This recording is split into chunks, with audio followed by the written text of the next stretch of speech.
Shalom saudaraku, salam sejahtera di dalam kasih Kristus. Berjumpa lagi dengan saya. Didit Dili, kita akan belajar berapologetika bersama-sama di channel ini. Kali ini ada yang unik dengan satu orang mualaf yang akan saya tampilkan di video kali ini. Jadi dia berbeda, jadi agak berbeda kisah mualafnya dengan mualaf pada umumnya.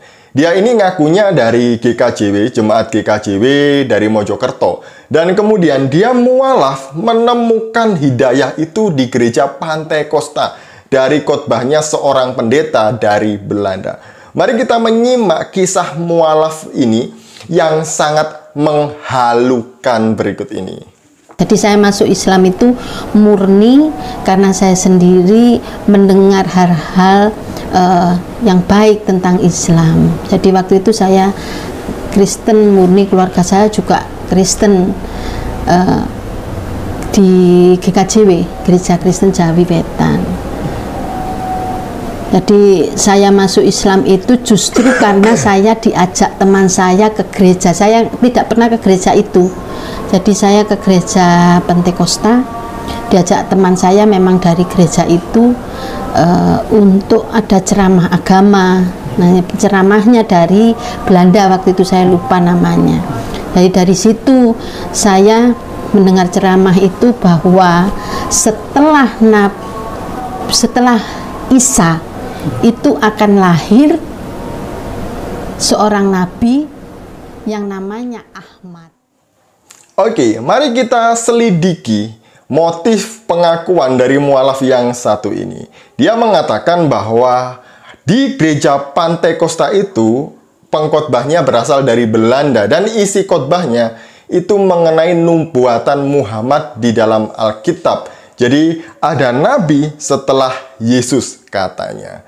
Benarkah demikian? Ada nubuatan Muhammad, ini sih sudah berkali-kali disampaikan atau diklaim oleh orang-orang Islam ya, bahwa ada nubuatan Muhammad dalam Alkitab. Ini adalah propaganda untuk menarik orang-orang Kristen yang jarang ke gereja supaya mereka dalam tanda kutip mendapatkan hidayah dan masuk Islam menurut versi mereka.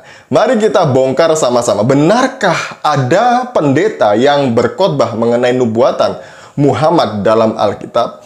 Kalau ada, saya ragu bahwa dia adalah pendeta. Kemungkinan dia adalah penyusup yang ngaku-ngaku sebagai pendeta. Kemungkinan dia ini adalah serigala yang menyamar menjadi domba. Atau kemungkinan besar cerita ini hanya karangan dari ibu ini. Karena tidak mungkin jikalau pendeta khotbah mengenai nubuatan Muhammad di dalam Alkitab. Nah, seringkali orang sebelah itu kan mengklaim bahwa ada nubuatan Muhammad di dalam Alkitab gitu ya. Bahkan UAS pun juga berkhotbah isinya pun tentang ini gitu ya. Dan termasuk mualaf-mualaf yang lain. Di Alkitab itu tidak pernah ada nubuatan mengenai Muhammad. Ada kata Mahmad, itu bukan Muhammad. Karena kata Mahmad artinya itu adalah indah, menarik, ataupun sesuatu yang berharga. Bisa seseorang, bisa juga bangunan, bisa juga makanan. Tergantung konteks di mana kata ini dipakai dalam ayat Alkitab. Contohnya seperti yang saya sampaikan di video ini, gitu ya. Silahkan dilihat dan disimak bersama-sama. Yang ada mengenai nubuatan Muhammad adalah di dalam Injil Barnabas. Ini Injil Barnabas ya. Saya punya Injil Barnabas. Ini adalah Injil Barnabas versinya orang Islam. Ini pengarangnya, editornya adalah orang Islam. Dalam Injil Barnabas ini memang beberapa kali dikemukakan mengenai nubuatan Muhammad. Siapa sih yang nulis Injil ini? Kok bisa-bisanya Injil ini berbeda dengan Injil yang sudah masuk di dalam kanonisasi di Alkitab? Jadi, Injil ini ditulis oleh seorang Islam di abad ke-16 yang bernama Mustafa de Aranda. Jadi dia ini ngaku mencuri naskah Injil dari perpustakaannya Vatikan. Padahal itu tidak pernah ada dan tidak pernah terjadi di dalam sejarah. Ini hanya karang-karangan dia untuk menguatkan nubuatan Muhammad di dalam Alkitab. Jadi ini Injil ngawur, Injil Belgedes yang ditulis di abad ke-16 dengan bahasa Spanyol dan Italia. Jadi kalau kita melihat dari fakta sebenarnya kita tahu bahwa Injil Barnabas ini bukan ditulis oleh Barnabas, murid Yesus. Mari kita melihat beberapa nubuatan Muhammad dalam Injil ini. Contoh yang pertama adalah di dalam pasal yang ke-39. Injil Barnabas pasal 39 ayat 32-33. Saya akan bacakan. Lantas Tuhan menyembunyikan diri dari Adam dan Hawa. Lantas malaikat Mikael mengusir mereka berdua keluar dari surga. Ketika Adam menoleh, dia melihat di atas pintu gerbang sebuah tulisan yang berbunyi, "Tidak ada Tuhan selain Allah dan Muhammad adalah Rasul Allah." Jadi ini kisahnya, ceritanya mengenai Muhammad mengenai Adam dan Hawa diusir keluar dari surga dan turun ke bumi. Sebelum Adam dan Hawa jatuh ke bumi, dia menoleh di gerbang surga itu ada tulisan, "Tidak ada Tuhan selain Allah dan Muhammad adalah Rasul Allah." Padahal pada waktu itu kan belum ada Muhammad. Ini ngawur ini Injil ini ya, menubuatkan mengenai sesuatu yang sangat mengada-ngada sekali. Dan kemudian di pasal yang ke-44 ayat yang ke-30 berbunyi demikian. Dan ketika aku melihatnya, jiwaku dipenuhi dengan sukacita, seraya berkata kepadanya, "Wahai Muhammad, Tuhan bersamamu dan semoga Tuhan membuat aku layak untuk membuka tali sepatumu."